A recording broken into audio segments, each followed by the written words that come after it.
అందరికీ నమస్తే మాస్టర్స్. మనందరి గురువుగారైన బ్రహ్మర్షి పితామహ పత్రిజీ గారికి, వంశీకిరణ్ మాస్టర్ గారికి, ప్రవీణ మేడం గారికి ఆత్మ ప్రణామాల్ని తెలియజేసుకుంటున్నాను. అలాగే మనం ఈరోజు ఆత్మ పరిశీలన బుక్ రచయిత అయిన టార్కం గారికి కూడా ఆత్మ ప్రణామాల్ని తెలియజేసుకుంటున్నాను మాస్టర్స్. ఇక్కడున్న మాస్టర్స్ అందరికీ నా ఆత్మ ప్రణామాల్ని తెలియజేసుకుంటున్నాను. ఈరోజు ఆత్మ పరిశీలన బుక్ స్టార్ట్ చేసుకోబోతున్నాం మాస్టర్స్. ఈరోజు ఫస్ట్ చాప్టర్ స్టార్ట్ చేస్తున్నాను. ఆత్మ పరిశీలన లేదా మనల్ని మనం గమనించుకోవడం అనేది ఎంతో మంచి విషయం.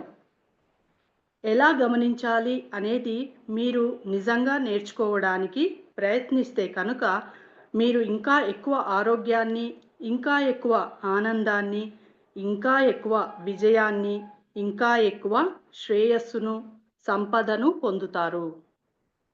అంటే ఆత్మ పరిశీలన అంటే మనల్ని మనం పరిశీలించుకుంటున్నప్పుడు మనం ఎలా ఉంటున్నాము, ఏది మార్చుకోవాలి, ఏది ఎక్కువగా ఉంటుంది, ఏది తక్కువ ఏది తక్కువ చేయాలి, అంటే అరిషడ్ వర్గాల్లో ఎలా ఉన్నాను, మరి అంతరంగంలో గుణాలు ఎలా ఉన్నాయి, దుర్గుణాలు ఉన్నాయా, సద్గుణాలు ఉన్నాయా, ఇవన్నీ పరిశీలించినప్పుడు ఇటువంటి లాభాలన్నీ మనకు వస్తాయి. ఆ లాభాలు మళ్ళీ ఒక్కసారి చదువు. ఎలా గమనించాలి అనేది మీరు నిజంగా నేర్చుకోవడానికి ప్రయత్నిస్తే కనుక మీరు ఇంకా ఎక్కువ ఆరోగ్యాన్ని, ఇంకా ఎక్కువ ఆనందాన్ని, ఇంకా ఎక్కువ విజయాన్ని, ఇంకా ఎక్కువ శ్రేయస్సును, సంపదను పొందుతారు. ఇది ఎంతో ముఖ్యం. ఆనందాన్ని, ఆరోగ్యాన్ని, శ్రేయస్సుని, విజయాన్ని, అసలు ఎన్ని ఉన్నాయి చూడండి సంపదలు. ఇవన్నీ సంపదలు కదా. ఆరోగ్యం ఒక సంపద, మరి విజయం ఒక సంపద, ఆనందం ఒక సంపద. ఇలాంటి సంపదలన్నీ మనం చేజిక్కించుకోవచ్చు. ఏం చేస్తే? మనల్ని మనం పరిశీలించుకుంటే. మరి ఎంత పరిశీలన ఉంటే ఏ రోజుకి ఆ రోజు పరిశీలించుకోవాలి, గతాన్ని పరిశీలించాలి. ఇవన్నీ పరిశీలన చేయగా చేయగా చేయగా ఇన్ని అద్భుతాలు మన లోపల వస్తాయన్నమాట. మరి అద్భుతాలు రావాలంటే ఊరికే ఊరికే ఏం చేయకుండా గమ్ముగా ఉంటే సరిపోతుందా? సరిపోదు. ఈ ప్రయత్నం అంతా చెయ్యండి అని చెప్తున్నారు ఆయన. ఇవి రావాలంటే ప్రయత్నం చేస్తూ ఉంటే వస్తాయి.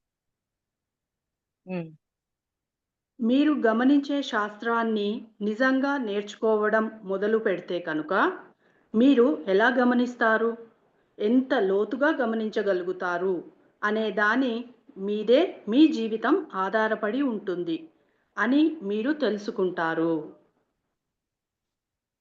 జీవితంలో ప్రతి వైఫల్యము గమనించకపోవడం వల్లనే ఎదురవుతుంది. ఉదాహరణకు మీరు నడుస్తూ ఉండగా కింద పడిపోతారు. ఎందుకంటే మీరు గమనించడం లేదు. గమనించడం అనేది ఇతరులతో సరైన సంబంధ బాంధవ్యాలను సృష్టించుకోవడంలో మీకు సహాయం చేస్తుంది. అంటే గమనింపు ఎంత ముఖ్యమో ఆలోచించండి. గమనిక లేకపోవటం వల్ల కింద పడిపోయాం. మనం గమనించట్లా. అంటే గమనిక ఉన్నప్పుడు మనం మాట్లాడే మాట చక్కగా మాట్లాడతాం ఎదుటివాడితోటి. ఎప్పుడైతే అలా మాట్లాడతామో వాళ్ళతో ఉన్న సంబంధ బాంధవ్యాలు ఎలా ఉంటాయి? చక్కగా ఉంటాయి. అంటే గమనింపు. మీరు మిమ్మల్ని మీరు గమనించుకోండి. మీరు గమనించుకోకపోతే అన్నీ మారిపోతాయి. మీ మీద మీకు గమనింపు ఉండాలి. ఆ గమనింపు వల్లే మీ వాక్కు ఎలా ఉంటుంది? ఇవన్నీ, మరి మీ చేష్ట ఎలా ఉంటుంది? మీ దృష్టి ఎటువైపు వెళ్తుంది? ఇవన్నీ చెక్ చేసుకోగలుగుతాం. ఇయన్నీ చెక్ చేసుకోవటం వల్ల చక్కగా మాట్లాడుతున్నాం. ఎదుటి వాడిని ఇబ్బంది పెట్టకుండా, బాధ పెట్టకుండా ఉంటున్నాం. మరి మన వాక్ ఆనందాన్ని ఇచ్చే విధంగా ఉంటుంది. ఇవన్నీ చేస్తూ ఉండే కొద్దీ ఏమవుతుంది? ఈ గమనింపు వల్ల మనకి పైనున్న ఆ సంపదలన్నీ వస్తాయి. గమనింపు అనేది మెయిన్ ఇంపార్టెంట్ పాయింట్. గమనించుకోండి. మన మీద మనకి గమనింపు ఉండాలి అంటున్నారు. ఎదుటి వారి మీద కాదు గమనింపు. మన మీద మనకి. గమనించడం అనేది మిమ్మల్ని మీరు సరిదిద్దుకోవడానికి సహాయం చేస్తుంది. గమనించడం అనేది లేకపోతే కనుక మీరు ఏ గాలి ఎటు వీస్తే అటు అడ్డదిడ్డంగా కొట్టుకుపోయే ఎండుటాకులా ఉంటారు. గమనింపు లేదు. వాక్కులో గమనింపు లేదు. ఎలా పడితే అలా మాట్లాడేశాము. చేస్తున్న కర్మలో గమనింపు లేదు. ఎలాంటి కర్మలంటే అలాంటి కర్మలు చేసేస్తున్నాం. దీనివల్ల ఏమవుతుంది ఎఫెక్టు? మనకే తిరిగొస్తుంది గదా! అదే గమనింపు ఉందనుకోండి, మాట మాట్లాడేటప్పుడు జాగ్రత్తగా మాట్లాడతాం. కర్మ చేసేటప్పుడు మనం బాధపడకుండా, ఎదుటివారు బాధపడకుండా చక్కగా కర్మ చేసుకుంటూ వెళ్తాం. ఇవన్నీ చేస్తూ వెళ్తాము. ఒక ఎండుటాకు ఏం చేస్తుంది? ఎటు పడితే అటు ఎళ్ళిపోతుంది. దానికి ఎటు వెళ్ళాలో కూడా తెలీదు. గాలి కొట్టింది అటెళ్ళిపోయింది. అలాంటి పరిస్థితుల్లోకి మీరు ఇరుక్కోవద్దు అని చెప్తున్నారాయన. కానీ మీకు గమనించే గుణం ఉంటే కనుక మీ జీవితం ఎలా ఉండాలో మీరే నిర్ణయించుకోగలుగుతారు. మీపై మీకు నియంత్రణ వస్తుంది. అలాగే మిమ్మల్ని లక్ష్యంగా చేసుకుని వేరే వాళ్ళు చేసే యాంత్రికమైన చర్యలు, ప్రతిచర్యలు అన్నింటినీ మీరు నియంత్రించగలుగుతారు. ఒక్కొక్క లైన్ చదువు. కానీ మీకు గమనించే గుణం ఉంటే గనుక మీ జీవితం ఎలా ఉండాలో మీరే నిర్ణయించుకోగలుగుతారు. అంటే మన జీవితం ఎలా ఉండాలి అనేది నిర్ణయించుకోగలం. నా వాస్తవానికి నేనే సృష్టికర్తని అని అన్నారు. అంటే వాస్తవాన్ని ఎలా సృష్టించుకోవాలో గమనింపు ఉన్నప్పుడు జాగ్రత్తగా సృష్టిస్తాం. గమనింపే లేదనుకోండి, ఎలా పడితే అలా సృష్టించాం. సృష్టించాక వాస్తవ రూపం దాల్చాక ఇదేంటి ఇలా జరుగుతుంది? నేనెప్పుడు అనుకున్నాను అని అనుకుంటాం. కానీ నా వాస్తవానికి నేనే సృష్టికర్తని. ఆ గమనింపనేది మనకి ఉండాలి అని చెప్తున్నా మాస్టర్ తారకం గారు. హ్మ్. మీపై మీకు నియంత్రణ వస్తుంది. అలాగే మిమ్మల్ని లక్ష్యంగా చేసుకుని వేరే వాళ్ళు చేసే యాంత్రికమైన చర్యలు, ప్రతిచర్యలు అన్నింటినీ మీరు నియంత్రించగలుగుతారు. మన మీద మనకి నియంత్రణ వస్తది. ఎందుకని ఇప్పుడు మాట్లాడే మాటలో సరికాని మాటలు మాట్లాడేటప్పుడు ఎమ్మన్నే నియంత్రించగలుగుతాం. ఏంటి మాట్లాడుతున్నాం ఇలా ఉండకూడదు కదా అని నియంత్రించగలుగుతాం. గమనింపు ఉంటే నియంత్రిస్తాం. గమనింపే లేకపోతే నియంత్రణ లేదు కదా! అందువల్ల ఎదుట వారి నుంచి వచ్చే వాటికి కూడా మనం మాట్లాడే మాటతోటి నియంత్రించగలుగుతాం. యాక్షను, రియాక్షన్, రియాక్షన్‌కి రియాక్షన్. ఇవన్నీ ఎంత వరకు చేయకుండా ఉండాలో, ఎక్కడికి నియంత్రించాలో ఇవన్నీ మన పరిధిలో ఉంటాయి. అలాగా ఉండటం కోసం మన ఇంద్రియాలను అలా తయారు చేసుకోవాల. నియంత్రణ అనేది ఉండాల. అంటే గమనింపు ఉన్నప్పుడు నియంత్రించగలుగుతాం. గమనింపే లేనప్పుడు నియంత్రించడం ఎక్కడ జరుగుతుంది? జరగదు గదా! అందుకని ఇవి 2 ఒకదానికొకటి ఇంటర్‌లింక్ అయ్యి ఉంటాయి. ఆత్మ పరిశీలన ఎంతో ఆసక్తికరమైన, ఎంతో అందమైన, ఉన్నతమైన అంశం. గమనించే శాస్త్రాన్ని నేర్చుకోవడానికి, గమనించటానికి ప్రయత్నించడం ద్వారా మీరు ఆత్మ పరిశీలనను నేర్చుకోవడానికి ప్రయత్నించాలి. గమనింపు ద్వారా ఆత్మ పరిశీలనను ఎలా చేయాలో మనమే నేర్చుకోవాలి. గమనించే శాస్త్రానికి సంబంధించిన లోతైన కోణం ఏమిటంటే, మీరు జీవిస్తున్న జీవితాన్ని ఇంకా స్పష్టంగా మీరు గమనిస్తున్న కొద్దీ, మీరు ఇంకా ఎక్కువగా మీలాగా తయారవుతారు. అంటే ఇంకా గమనించే కొద్దీ మనం అద్భుతంగా తయారవుతాము అని చెప్తున్నారు. ఇంకా లోతుల్లో గమనించాల. అంటే పై గమనింపు ఉన్నప్పుడు ఒక విధంగా ఉంటది. లోతుల్లోకి గమనించే కొద్దీ ఇంకా కొత్త విషయాలు తెలుస్తూ ఉంటాయి. సరేలే ఇదయిపోయిందిలే అని వదిలేయద్దు. ఒక్కొక్కసారి గమనించాలి అని అనిపిస్తుంటది. అనిపించినప్పుడు గమనించండి.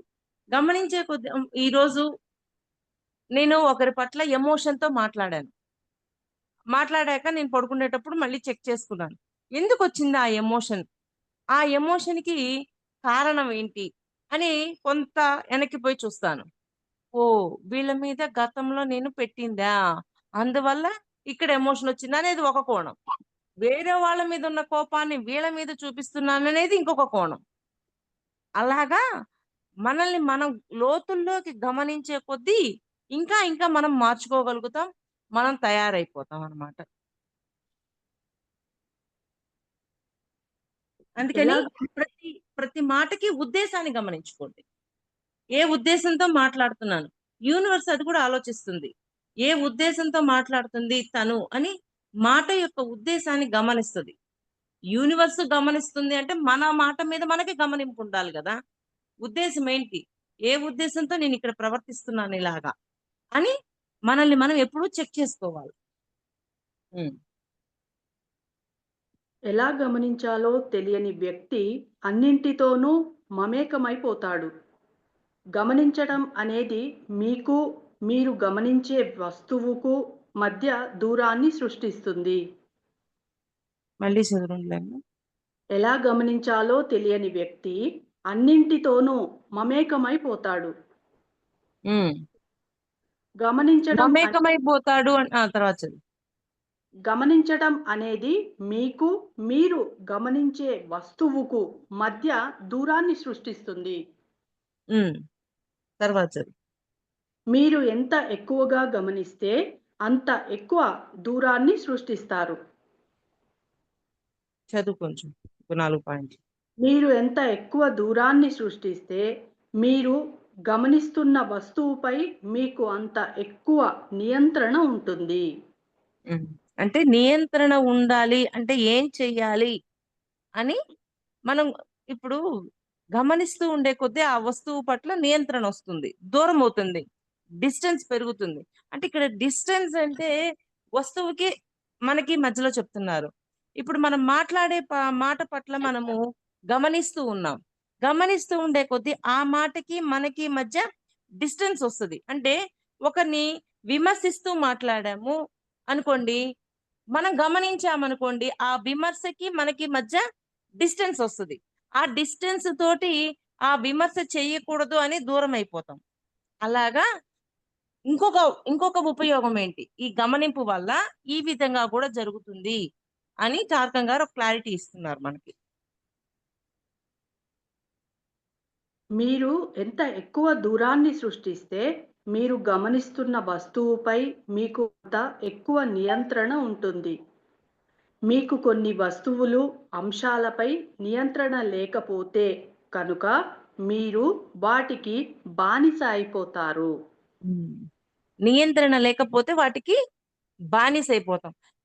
విమర్శిస్తున్నాము, విమర్శించాము. ఆ విమర్శించేటప్పుడు కూడా నియంత్రణ లేదనుకోండి, ఇంక విమర్శిస్తూనే ఉంటాము. దానికి బానిసైపోతాం. అలాగా ఏ వస్తువు పట్లయితే దూరం, డిటాచ్ అనేది పెంచుకుంటూ ఉంటామో, దాన్ని మర్చిపోగలుగుతాం. లేకపోతే అటాచ్‌మెంట్‌లోకెళ్ళిపోతాం వస్తువు పట్ల. దేని పట్లైనా సరే నియంత్రణ అంటే డిటాచ్ అవ్వడం అనేది జరగాలి అనేది ఉంటున్నారు. అలాగే అటాచ్‌మెంట్‌లో ఉంటే మనము కుదరదనమాట. అలాగా అటాచ్‌మెంట్‌లో లేకుండా డిటాచ్‌మెంట్‌లో ఉండండి అని చెప్తున్నారు. గమనించడం అనేది మీ స్వశక్తిపై మీరు ఆధారపడే స్థితికి మిమ్మల్ని చేరుస్తుంది. మనము ఆధారపడే స్థితికి చేరుస్తుంది. హ్మ్. మనం ఎలా గమనించాలి?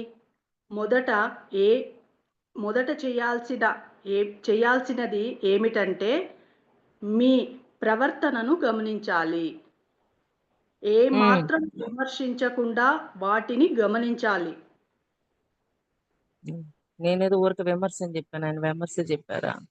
హ్మ్. అంటే ఏమాత్రం విమర్శించకుండా ఉండగలగాలి. హ్మ్. ఇది చాలా ముఖ్యమైన అంశం. ఎలా గమనించాలో తెలుసుకున్న కొంతమంది చాలా సునిశితంగా సూక్ష్మమైన వివరాలను గమనించటం మొదలుపెడతారు. హ్మ్. కానీ అంటే వారికి సూక్ష్మమైన వాటిని కూడా ఎతికి పట్టుకుంటారు గమనించటం వల్ల. లేకపోతే గమనింపు లేకపోతే సూక్ష్మమైన వాటిని పట్టుకోలేరు. ఇప్పుడు విమర్శిస్తున్నాను, నోరేసుకొని మాట్లాడేసాను, విమర్శించాను, తిట్టేసాను అన్నీ అయిపోయినియి. కానీ గమనింపు లేనప్పుడు నేను మాట్లాడే మాట యొక్క ఉద్దేశాన్ని గమనించను. నేను మాట్లాడుతున్న మాట ఎదుటివాడికి బాధపడుతున్నాడా అనేది కూడా గమనించను. ఇంక నియంత్రణ లేదు దానికి. నియంత్రణ లేకుండా దాన్ని అలాగే ప్రొలాంగ్ చేస్తూ వెళ్తాం. కానీ నియంత్రణ అనేది ఉండాలి. దానికి మనకి మధ్యలో గ్యాప్ అనేది రావాలి. గ్యాప్ ఏం చేస్తుంది? ఆ విమర్శించే గుణాన్ని మార్చేస్తుంది. అయ్యో! నేను ఇలాగ విమర్శించానా అని గుర్తించాం. గుర్తించడంతో అలా విమర్శించకూడదు అని అనుకుంటూ మనం మాట్లాడే మాటల విమర్శ లేకుండా జాగ్రత్త పడుతూ ఆ విమర్శించే పదానికి దూరం అయిపోతామా లేదా? అలాగా వస్తువు కానీ, మాటలు కానీ వీటన్నింటికి నియంత్రణ అనేది పెట్టుకోగలగాలి అంటున్నారు. ఇప్పుడు చదివిన లైన్ మళ్ళీ ఒక్కసారి చదువు గీత. ఇది చాలా ముఖ్యమైన అంశం. ఎలా గమనించాలో తెలుసుకున్న కొంతమంది చాలా సునిశితంగా సూక్ష్మమైన వివరాలను గమనించటం మొదలుపెడతారు. సురక్షితంగా సూక్ష్మమైన వివరాలను గమనించటం మొదలు పెడతారు. ఉద్దేశం అర్థమైంది. ఓకే. ఉద్దేశాన్ని దాటి కూడా నేను ఇంకా ఏమైనా చెయ్యాలనుకున్నానా? ఇప్పుడు గతం నాకు ప్రెజెంట్ లైఫ్‌లో ఒకరి నుంచి అవమానం ఎదురయ్యింది. వాళ్ళు అవమానిస్తున్నప్పుడు అయ్యో! ఎందుకు అవమానిస్తున్నారు నన్ను? అందరూ నన్నేమి అనుకోరు. అవమానిస్తున్న మిమ్మల్ని అనుకుంటారు. అయ్యయ్యో! గమ్ముగుంటే బావుండు అని అనుకుంటున్నాను. ఓకే. ఇది ఇప్పటిది. ఓకే. ఇంకా లోతుల్లోకి వెళ్ళగానే గతంలో చేసింది చూపించారు. గతంలో నువ్విలా ప్రవర్తించావు. నువ్వు అందరిలో ఒకరిని అవమానించావు. అందువల్ల ప్రస్తుత వాస్తవంలో నీకిది ఎదురయ్యింది అని చెప్పారు. అంటే ఏంటి? ఇంకా గమనించటం వల్ల గతంలో చేసింది కూడా చూపించారు. ఫస్ట్ ప్రస్తుత వాస్తవాన్ని వాస్తవంలో జరిగింది చూశాను. గమనించటం వల్ల గతంలో జరిగింది కూడా చూపించి, మన లోపల ఉన్న ఆ గుణాన్ని మార్చుకునే అవకాశం కూడా ఇచ్చారు కదా! అదే గమనింపు నాకు లేదనుకోండి, నేను చూడగలుగుతానా? పొర్రపాట్లు కూడా నేను చూడలేను. అయినా కానీ ఇక్కడ జరిగింది. నా వాస్తవానికి నేనే సృష్టికర్తను అని అంటున్నారు కదా! ఇక్కడ వాళ్ళు అనుమానిస్తుంటే నేనేమి రియాక్ట్ అవ్వడం లేదు. బాగా వీళ్ళకేదో జరగాలని భావన లేదు. ఇక్కడ ఓకే. నేను టెస్ట్‌లో పాస్ అయ్యాను. బట్ అయినప్పటికీ నాకెందుకు ఇది ఎదురయ్యింది అనే ప్రశ్న నాకొచ్చింది. ఆ ప్రశ్న రాగానే గతంలో చేసిన అవమానాన్ని చూపించారు. గతంలో చేసింది చూపించాక అక్కడ క్షమాపణ కోరుకున్నాను. అంటే నేను అక్కడికి వదిలేయలేదు గదా! ఇప్పుడు నా ముందుకి ఇది వచ్చింది అంటే నా వాస్తవానికి నేనే సృష్టికర్తని కదా! మరి ఎందుకొచ్చింది అనే ప్రశ్న నన్ను అన్వేషణ వైపు తిప్పింది. ఇంకా ఇంకా లోతుల్లోకి చూడాలి అనిపించింది. ఇదంతా నా గమనింపు గదా! అలాగా మనం గమనించే కొద్దీ ఇంకా సూక్ష్మాలలోకి వెళ్ళి మనం ఇంకా తెలుసుకోగలుగుతాం. అదే కర్మ యొక్క సూక్ష్మాలు, ధర్మం యొక్క సూక్ష్మాలు అంటారు. హ్మ్. చెప్పు. కానీ వారికి ఆ కళ తెలియకపోవడం వలన వాళ్ళ జీవితం ఇంతకు ముందు కన్నా ఘోరంగా తయారవుతుంది. అంటే గమనించడంలో ఆ కళ తెలియకపోతే ఏమవుతుంది? ఇంకా ఇంకా కొత్త కర్మల్లో ఇరుక్కుంటారు. మరి పైన చెప్పినట్టు ఆనందం, ఆరోగ్యం, విజయం ఇట్లాంటి అంత సంపదకు దూరమైపోతారా లేదా? అది. గమనించడంలో ఉండే ప్రమాదం అదే. గమనించకుండా ఉండడం వల్ల ప్రమాదమా? గమనించడంలో ఉండే ప్రమాదం అదే. హ్మ్. గమనించకుండా ఉండడంలో ప్రమాదమై ఉంటది. హ్మ్. మీరు ఎలా గమనిస్తారు? మీలో ఉన్న మీకు సంబంధించిన చెడు అంశాలు అన్నింటినీ తెలుసుకొని గమనించాలి. హ్మ్. కానీ ప్రతి చిన్న అంశాలను తెలుసుకొని మనం గమనించుకోవాలి ప్రతిది. హ్మ్. కానీ విమర్శించుకోకూడదు. అలా ఎందుకు చేయాలి? మిమ్మల్ని మీరు విమర్శించుకుంటే కనుక మీరు ఆ మూర్తిమత్వంగానే ఉంటారు. మీతో మీరు మమేకమైపోతారు. చదువు 2 లైన్స్ చదువు. కానీ మిమ్మల్ని మీరు విమర్శించుకోకపోతే కనుక మీకు గమనించేవాడికి మధ్య దూరాన్ని సృష్టిస్తారు. హ్మ్. కంటిన్యూ చేయనా మేడం? ఆ! ఇక మీరు గమనించాల్సిన మొదటి విషయం మీ ప్రవర్తన. నేను ఇలా ఎందుకు ప్రవర్తిస్తున్నాను? నేను అలా ఎందుకు ప్రవర్తిస్తున్నాను? కేవలం దాన్ని పరిశీలించండి. నేను చెడ్డవాడిని లేదా మంచివాడిని, గొప్పవాడిని లేదా హీనుడిని అని అనకండి. హ్మ్. అంటే గమనించుకోవాలా? గమనించుకొని నేను చెడ్డవాడిని అనుకోవద్దు, గొప్పవాడిని అనుకోవద్దు. పరిశీలించండి అని చెప్తున్నారు. ఆ 2 లైన్స్ మళ్ళీ చదువు.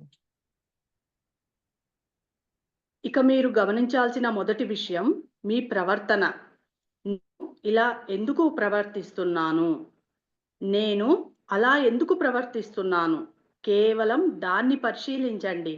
నేను చెడ్డవాడిని లేదా మంచివాడిని, గొప్పవాడిని లేదా హీనుడిని అని అనకండి. అంటే ఇప్పుడు ఎందుకు ఎవరిని వాళ్ళు తక్కువ చేసుకొని అనుకోవద్దు అంటున్నారు ఆయన. ఎంత అద్భుతమైన పాయింట్, బాగా గమనించండి. మిమ్మల్ని మీరు తక్కువ చేసుకోవద్దు, ఎక్కువ చేసుకోవద్దు. 1వ క్లాస్ చదువుతున్నాను అనుకో, 1వ క్లాస్ చదువుతున్నాను. 2వ క్లాస్ చదువుతుంటే 2వ క్లాస్ చదువుతున్నాను. ఓకే. మంచివాడిని అనుకోవద్దు, చెడ్డవాడిని అనుకోవద్దు, గొప్పవాడిని అనుకోవద్దు, ఏమి అనుకోవద్దు. గమ్ముగా పరిశీలించండి.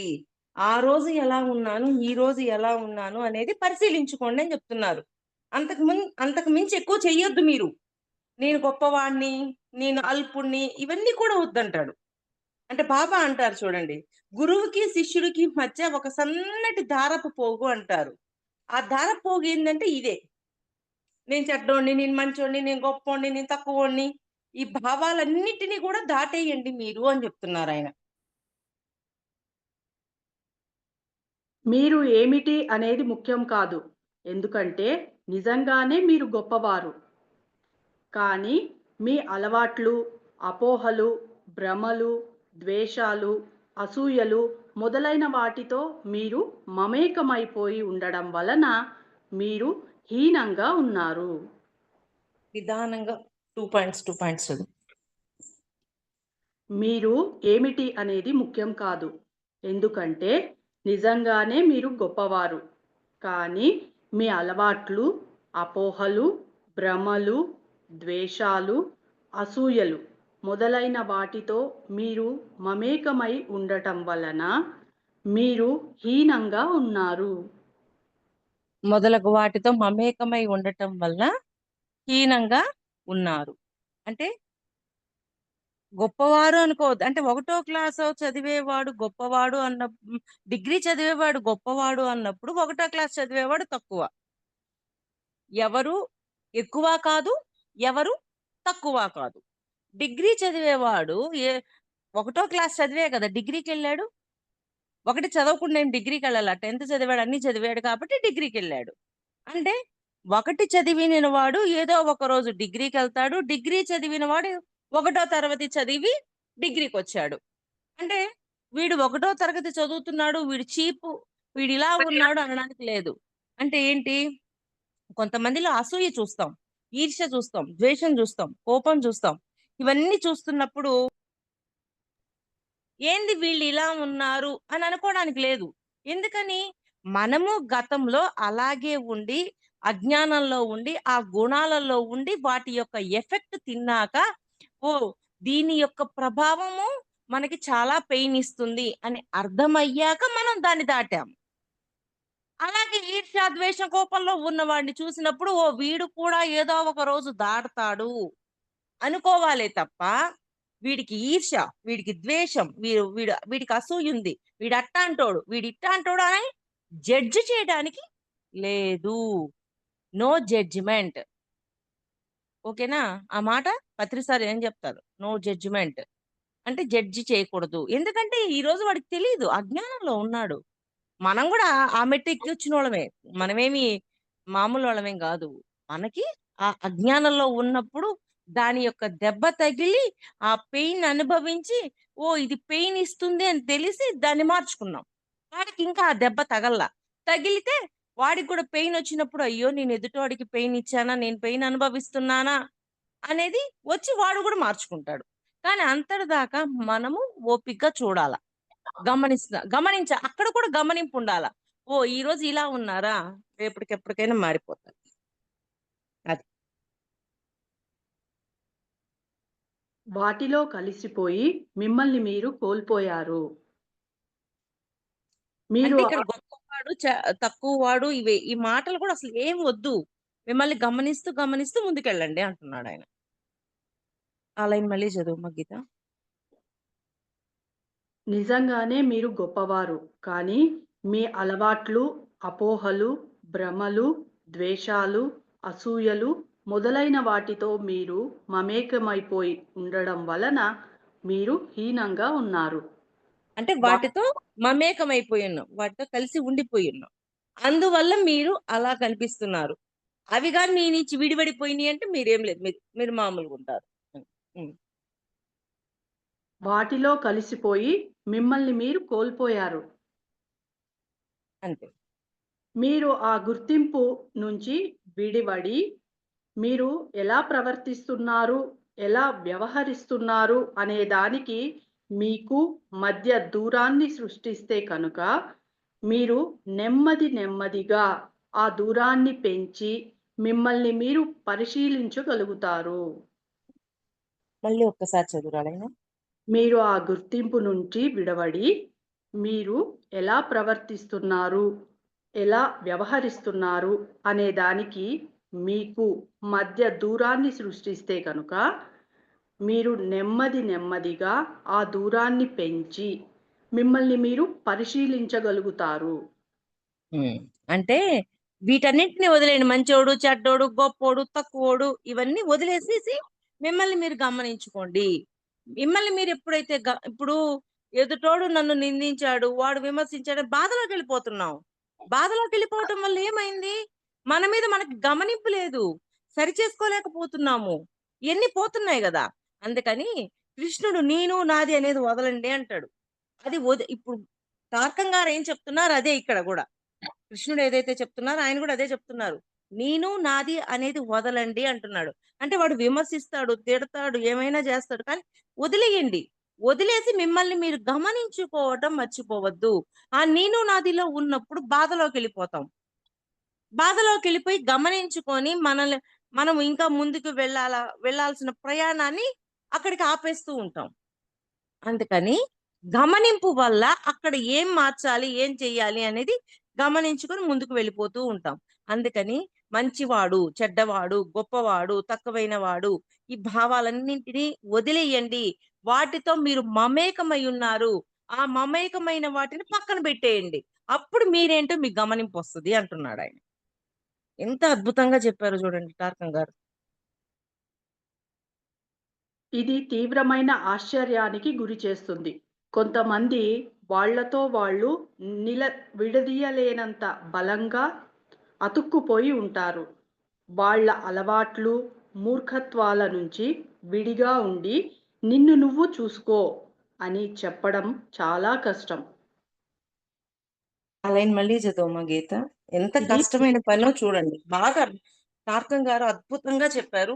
మీరు ఈ అరగంట సేపు బుక్ మీదే ధ్యాస పెట్టి వినండి దయచేసి. హ్మ్. ఇప్పుడు గీత చదివేది, ఆయన చెప్పేది అంతా విని మిమ్మల్ని మీరు మార్చుకోవడానికి ప్రయత్నం చేయండి. మళ్ళీ లైన్ చదువు. ఇది తీవ్రమైన ఆశ్చర్యానికి గురిచేస్తుంది. కొంతమంది వాళ్ళతో వాళ్ళు విడదీయలేనంత బలంగా అతుక్కుపోయి ఉంటారు. వాళ్ళ అలవాట్లు, మూర్ఖత్వాల నుంచి విడిగా ఉండి నిన్ను నువ్వు చూసుకో అని చెప్పడం చాలా కష్టం. అంటే వాళ్ళు ఆ విషయాలలో మమేకమైపోయి ఉండటం వల్ల వాళ్ళని వాళ్ళు చూసుకో అని చెప్పి గమనించుకోండి అని చెప్పేది చేయడం వాళ్ళకొక కష్టమవుతది. కానీ అది చేయడం అంటూ మొదలుపెట్టారే అనుకోండి, ఇంకా అద్భుతం. అందుకని ఆ మాట చెప్తున్నారాయన టార్కం గారు. గమనించుకోవడం అనేది కొంచెం కష్టం. కానీ గమనించడం అంటూ మొదలుపెడితే ఇంకా అద్భుతంగా ఉంటుంది. అంటే ఈ మూఢనమ్మకాలు వీటన్నిటితోటి మమేకమైపోయున్నారు. ఇప్పుడు ఏదైనా ఉన్నారంటే పక్కనోడికి పెయినిస్తే మనకి తిరిగి వస్తుంది అన్న అవగాహన ఉన్నప్పుడు ఎవరైనా చేస్తారా? నా వాస్తవానికి నేనే సృష్టికర్తని అని పూర్తిగా అవగాహనైన వాళ్ళు ఆ పని చేసేటప్పుడు గమనిస్తూ జాగ్రత్తగా చేస్తారు. ఈ 2 తెలియని వాళ్ళు చేస్తారు. ఈ 2 తెలిసిన వాళ్ళు చెయ్యరు. అందుకని ఆ మూర్ఖత్వాన్ని వీటిని అన్నింటిని వదిలేసి మిమ్మల్ని మీరు గమనించుకోండి అని చెప్తున్నారు. ప్రతి మేడం వాళ్ళు ప్రతి వాళ్ళు తాము ఓ మహారాజు లేదా మహారాణిని అని ఉన్నత స్థాయి సాధకులు లేదా యోగ దీక్ష పరులమని అనుకుంటూ ఉంటారు. కానీ వాళ్ళను దానిలో నుంచి బయటపడేసి వాళ్ళను వాళ్ళు గమనించి చూసుకునేలా చేయండి. అంటే ఎదుట వాళ్ళకి ట్రైనప్ ఇచ్చేటప్పుడు ఎలా ఇవ్వాలి అని చెప్తున్నారు. అలాని మళ్ళీ చదువు. ట్రైనప్ ఎలా చేయాలని? ప్రతి వాళ్ళు తాము ఒక మహారాజు లేదా మహారాణి అని ఉన్నత స్థాయి సాధకులు లేదా యోగ దీక్షా పరులమని అనుకుంటూ ఉంటారు. కానీ వాళ్ళను దానిలో నుంచి బయటపడేసి వాళ్ళను వాళ్ళు గమనించి చూసుకునేలా చేయండి. హ్మ్. అంటే వాళ్ళని దాని నుంచి పక్కకు తీసుకొచ్చి వాళ్ళ మీద వాళ్ళకి గమనింపొచ్చే విధంగా చెయ్యండి అని చెప్తున్నారు. ఇప్పుడు మన మీద మనం ఎలా ప్రయోగం చేసుకున్నామో ఎదుటి వాళ్ళకు కూడా అలా చెప్పి పక్కకు తీసుకొచ్చి వాళ్ళ ప్రయోగాన్ని వాళ్ళకి తెలియజేయండి. వాళ్ళ మీద వాళ్ళకి ప్రయోగం చేసుకునేటట్టు గైడెన్స్ ఇవ్వండి అంటున్నారు. మిమ్మల్ని మీరు గమనించి చూసుకోవడానికి ధైర్యం కావాలి. హ్మ్. ధైర్యం అంటే ఏమిటి? జనం ధైర్యం గురించి నానా రకాల విషయాలు వాస్ వ్రాస్తూ ఉంటారు. మిమ్మల్ని మీరు గమనించి చూసుకోగల ధైర్యం ఉండటమే ధైర్యానికి నిజమైన నిర్వచనం. అద్భుతం అసలు. ధైర్యం ఉండాలా. ధైర్యం ఉన్నప్పుడే మనల్ని మనం గమనించి చూడగలుగుతాం. చాలా మంది సహజంగా వాళ్ళ దుష్కర్మలు చూడగానే పాపం చాలా భయపడిపోతారు. ధైర్యం కోల్పోతారు. నేను ఇలాంటి వాడిన ఒక మేడం వచ్చారు నా దగ్గరికి. ఈ జన్మ ఒక్కటే పరిగణలో ఉంది ఆవిడకి. మేడం, ఈ జన్మలో నేను ఎవ్వరిని బాధ పెట్టలేదు. ఒకవేళ మా ఫ్యామిలీ మెంబర్స్ నుంచి నాకు ఎదురు దెబ్బలు ఎదురైనా దాన్ని సహిస్తూనే ఉన్నానే తప్ప తిరగబడలేదు. నేను ఇంతగా ఉన్నాను. అట్లాంటిది నాకిట్లాంటి దుష్కర్మలు చూపించారేంటి అననండి. ఎందుకని? ఇలాగ ఈ దుష్కర్మలు చేస్తే భగవంతుడు నన్ను క్షమిస్తాడా? అననింది. అంటే నాకక్కడ అర్థం కాలేదు. ఎందుకు అంత బాధపడుతుంది? వివరాలన్నీ చెప్పాను. అమ్మ, వృక్షరాజ్యం, జంతురాజ్యం, మానవ రాజ్యం, అన్ని ఖనిజాలు, వృక్షము, జంతు, మానవ. ఇట్లా మానవ జన్మల్లోకొచ్చినప్పుడు మొదట్లో చేసిన ఈ అమ్మ దుష్కర్మలు, వాటి యొక్క శ్లేషాలున్నాయి. ఇవన్నీ చెప్పాను. కానీ ఆ అమ్మాయి బాధపడుతూనే ఉంది. నేనింత చేశాను కదా! మరి భగవంతుడు నన్ను క్షమిస్తాడా అని. కానీ భగవంతుడు కరుణామయి అని ఎందుకంటారు? ఆయన గతంలో తెలియక చేసిన దాన్ని తెలియకుండా అజ్ఞానంలో ఉండటం వల్ల చేశారు అన్న వాళ్ళని తొందరగా క్షమిస్తాడు. అజ్ఞానంలో ఉన్నారు కాబట్టి. అందువల్ల తన యొక్క భయం నాకేమర్థమైంది అంటే, నేను భగవంతుడికి దూరం అయిపోతానేమో అన్న భయం వచ్చింది తన లోపల. ఎప్పుడైతే తనకు ఆ భయం వచ్చిందో ఇవన్నీ చెప్పాక తర్వాత కొంచెం అర్థం చేసుకుంది. ఇట్లాంటి భయమే ఇంకొక స్టూడెంట్‌కొచ్చింది. రోజుకి 4 కర్మలు చూపిస్తున్నారు. కర్మలు చూపించే కొద్దీ భయపడిపోతుంది. అప్పుడు ఏం జరిగిందంటే ఆ స్టూడెంట్‌ని ఆంజనేయ స్వామి వచ్చి షికారుకు తీసుకెళ్లారు. ఇప్పుడు మన ఇంట్లో మనము ఏదైనా బాధొచ్చి బాగలేదు అంటే మన ఇంట్లో ఫ్యామిలీ మెంబర్స్ ఏమంటారు? "రా అలా బయటికెళ్దాం. కొంచెం డైవర్ట్ అవుతది" అని చెప్పి బయటికి తీసుకెళ్తామా లేదా షికారుకి? అలాగా ఆంజనేయ స్వామి వచ్చి ఆ అమ్మాయిని షికారుకి తీసుకెళ్లారు. తీసుకెళ్ళి మళ్ళీ ఇంటికాడకి తీసుకొచ్చి వదిలిపెట్టారు. వదిలిపెట్టేటప్పుడు ఆయనేం చెప్తున్నారు? "ఇవన్నీ చూసి భయపడొద్దు. కానీ వాటిని మార్చాల్సింది నువ్వే" అని ఆయన ఆ అమ్మాయికి గైడెన్స్ ఇచ్చి వెళ్లారు. అలాగా ఎప్పుడైతే మన మీద గమనింపు ఉంటుందో, మనల్ని మనం మార్చుకుంటాము. ఎదుటివాడు వినేవాళ్ళైనప్పుడు, వాళ్ళకి ఆ గమనింపు కలగజేసేటట్లు చెప్పి, ఆ గైడెన్స్ ఇచ్చి, ఇది అజ్ఞానం నుంచి వచ్చింది కాబట్టి, అజ్ఞానాన్ని పక్కన పెట్టినప్పుడు అది మీరయ్యున్నారు అని మనం గైడెన్స్ ఇస్తే, వాళ్ళు గూడా దాని నుంచి బయటికి రాగలుగుతారు. ఓకే. గీత, చాలు గీత. లాస్ట్ లైన్ ఒక్కసారి చదువుమా. ధైర్యం అంటే ఏమిటి? జనం ధైర్యం గురించి నానా రకాల విషయాలు వ్రాస్తూ ఉంటారు. మిమ్మల్ని మీరు గమనించి చూసుకోగల ధైర్యం ఉండటమే ధైర్యానికి నిజమైన నిర్వచనం. హ్మ్. అంటే వాళ్ళకి ధైర్యం లేదు. ఎందుకని ధైర్యం లేదు? గతం ఇలా ఉంటుంది, ఇన్ని జన్మలు తీసుకుంటున్నాననే అవగాహన లేదు కాబట్టి ధైర్యం లేదు. కానీ, ఓహో! గతంలో నేనలా ఉన్నాను, జన్మల పరంపరలో ఇలా ఉంటారు, ఇప్పుడు మారిపోయాను అని ఎప్పుడైతే మనల్ని మనం బిలీవ్ చేస్తామో, మన మీద మనకు నమ్మకం ఎప్పుడొస్తుందో, ఆ ధైర్యం కూడా ఆటోమేటిక్‌గా వస్తుంది. మరి ధైర్యం ఎక్కడి నుంచి వస్తుంది? మన నుంచే కదా వచ్చేది. ఆ ధైర్యంగా ఉన్నప్పుడు గతాన్ని చూడగలుగుతాం. అన్నీ మార్చుకోగలుగుతాం. మనకు ఆ ధైర్యం అనేది చాలా ఇంపార్టెంట్. ఆ ధైర్యాన్ని కోల్పోకుండా నమ్మకంతోటి మన మీద మనకి నమ్మకం ఉండాల. ఓకే. గతంలో అలా ఉన్నాను. ఇప్పుడు మార్చగలిగే శక్తి నాకొచ్చింది. మహాదేవుడు ఇన్ని అవకాశాలిచ్చాడు. ఓకే. నేను మార్చేసుకుంటాను. అనే ధైర్యాన్ని ఎవరికి వాళ్ళు తెచ్చుకోవాలి.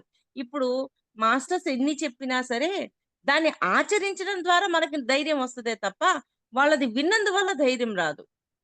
చెప్పిన దాన్ని ఎప్పుడైతే ప్రయత్నిస్తామో, అప్పుడు ఆటోమేటిక్‌గా ధైర్యం వస్తుంది. అందుకని ధైర్యంగా ఉన్నప్పుడే మనల్ని మనం గమనించగలుగుతాము. లేకపోతే మన మీద మనకి గమనింపనేది పెట్టలేము అని జెప్తున్నారు. ఓకే మగ్గిత. మేడం మరి 2 లైన్స్ ఉంది హ్మ్. చదవమంటారా? ఈ పారాగ్రాఫ్ అయిపోతుంది మేడం. ఆ! ఓకే. ఓకే. చెప్పు. నిజంగా మీరు ఎలాంటి వారు?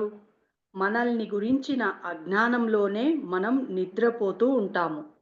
మన గురించి మనకు ఎంత ఎక్కువ అజ్ఞానం ఉంటే, అంత ఎక్కువ నిద్రలో జోగుతూ ఉంటాము. అంటే నిద్రలో ఉన్నప్పుడు అజ్ఞానంలో ఉంటామని జెప్తున్నారు. అజ్ఞానాన్ని ఒక నిద్రగా భావించారు. ఒక భావనతో చెప్తున్నారు. అంటే అజ్ఞానంలో ఉన్నప్పుడు మనకేం తెలీదు. ఎప్పుడైతే జ్ఞానం తెలుసుకుంటామో అప్పుడు దాన్ని మార్చుకుంటాము. అది. హ్మ్. అది మళ్ళీ ఒకసారి చదువమా? నిజంగా మీరు ఎలాంటి వారు? మనల్ని గురించిన అజ్ఞానంలోనే మనం నిద్రపోతూ ఉంటాము. మన గురించి మనకు ఎంత ఎక్కువ అజ్ఞానం ఉంటే, అంత ఎక్కువ నిద్రలో జోగుతూ ఉంటాము. హ్మ్. అంటే ఎంత అజ్ఞానం ఉంటే అంతగా మనం నిద్రలో ఉంటాం. అంత అజ్ఞానంలో మన జీవితాన్ని గడుపుతూ ఉంటాం. అది. దాన్ని నిద్రతో పోల్చారాయన. అంతేనా? అవును మేడం. హ్మ్. మనం ఎంత ఎక్కువ నిద్రలో ఉంటే, అంత ఎక్కువ ఎక్కువగా బానిస బ్రతుకులు బ్రతుకుతూ ఉంటాము. అంటే అజ్ఞానంలో ఉండే కొద్దీ బానిస బతికే గదా! ఎందుకు బానిసత్వం? అసూయ ఇవన్నీ ఏం జేస్తున్నాయి? అరిషడ్ వర్గాలు, గుణాలు, దుర్గుణాలన్నీ ఏం జేస్తున్నాయి? మనల్ని కిందకి పడిపోయేటట్టు చేస్తున్నాయి. ఆ పెయిన్ మళ్ళీ మనం ఇచ్చిన పెయిన్ మళ్ళీ మనం పొందేటట్లు చేస్తున్నాయి. అందువల్ల కిందకి పడిపోతూ ఉంటాం. అది. ఆ అజ్ఞానం ఉండటం వల్ల మనం ఇంకా ఇంకా కింద పడిపోతూ ఉంటాం. ఆ లైన్ చదువు మళ్ళీ. మనం ఎంత ఎక్కువ నిద్రలో ఉంటే, అంత ఎక్కువగా బానిస బ్రతుకులు బ్రతుకుతూ ఉంటాము. అంటే ఎంత ఎక్కువ అజ్ఞానంలో ఉంటే అంతగా బానిసల్లాగా ఉంటాం. ఆ బానిసత్వానికి కారణం ఎవరు? మనమే. ఎవరు కాదు కారణం. మన మన బానిసత్వానికి మనమే కారణం. అందుకే ప్రేమ, కరుణ, దయ ఇవన్నీ ఎప్పుడైతే మనలో పెరుగుతూ ఉంటాయో, మనలో సంపదలనేవి ఆటోమేటిక్‌గా వస్తూ ఉంటాయి. అందుకని ఎవరి మీద గమనింపుండాలి? ఎదుటవాడి మీద కాదు గమనింపు. మన మీద మనకి గమనింపుండాలి. మనలో ఎంత అజ్ఞానం ఉందో దాన్ని గమనించి దాన్ని మార్చుకోవాల. అజ్ఞానం పెరిగే కొద్దీ మనలో మనకు బానిసత్వం అనేది ఏర్పడుతుంది. బానిసత్వం ఏంటి? మనకి మనకే బానిసత్వం. ఎందుకని? అది అన్నప్పుడు పెయిన్ రిలీజ్ అవుతుంది. మనకి మనకే అనిపిస్తుంటది. నేనింత బాధిచ్చానా? ఏంటి భగవంతుడా! అని అనిపిస్తూ ఉంటుంది. ఆ బానిసత్వం ఎక్కడి నుంచో రావట్లా. దాన్ని కూడా మనమే తీసుకున్నాం. మనమే కారణం దానికి. ఎప్పుడైతే అజ్ఞానంలో నుంచి బయటకొస్తామో, అప్పుడు మన జీవితం అంతా మారిపోతుంది. ఫైనల్‌గా గమనింపు. గమనించుకోవాలి. మనల్ని మనం ఎప్పుడూ గమనించుకోవాలి. మన ప్రవర్తన, మన వాక్కు, మనం చేస్తున్న కర్మ ఇవన్నీ గమనించినప్పుడు ఎక్కడ నియంత్రించాలో అక్కడ నియంత్రించగలుగుతాము. గమనింపే లేనప్పుడు మనకి నియంత్రణ అనేది ఉండదు. అందుకని నియంత్రించాలంటే ఏం చేయాలి? గమనించాలి. ఓకే. ఇక్కడ సరిగా మాట్లాడటం లేదు అని ఎమ్మటనే నియంత్రించుకుంటామా లేదా? వాక్కు మీద జాగ్రత్త పడతామా లేదా? అందుకే కదా! నిజమా? అవసరమా? ఉపయోగమా? అని కంఠంలో పెట్టుకోమంటున్నారు. అది. మహాదేవుడి యొక్క గరళం అలాగే ఉంటుంది. మన గరళం కూడా అలాగే ఉండాల. అప్పుడు జాగ్రత్తగా మాట్లాడతాం. ఎవరిని బాధ పెట్టం. మనల్ని మనం బాధ పెట్టుకోం. ఇంత జాగ్రత్త ఉంటది. గమనింపు వల్లే కదా ఇదంతా వచ్చింది. అదే ఆ గమనింపు లేకపోతే ఇవన్నీ వస్తాయా? పొరపాట్లు కూడా ఏమీ రావు. ఇంకని మన మీద మనకి ఎప్పుడూ గమనించడం అనేది ఉండాలి అని చెప్తున్నాను. ఓకే. అద్భుతమైన చాప్టర్. రేపటి నుంచి 12కే అటెండ్ అయిపోండి మాస్టర్స్. దయచేసి తారకం గారి బుక్ అద్భుతంగా ఉంటుంది. ఆహ్, లైవ్‌లో విన్నప్పుడు ఇంకేదైనా డౌట్స్ ఉంటే మళ్ళీ అడగడానికి ఉంటుంది. ఓకేనా? మాధవి రికార్డింగ్ నుంచి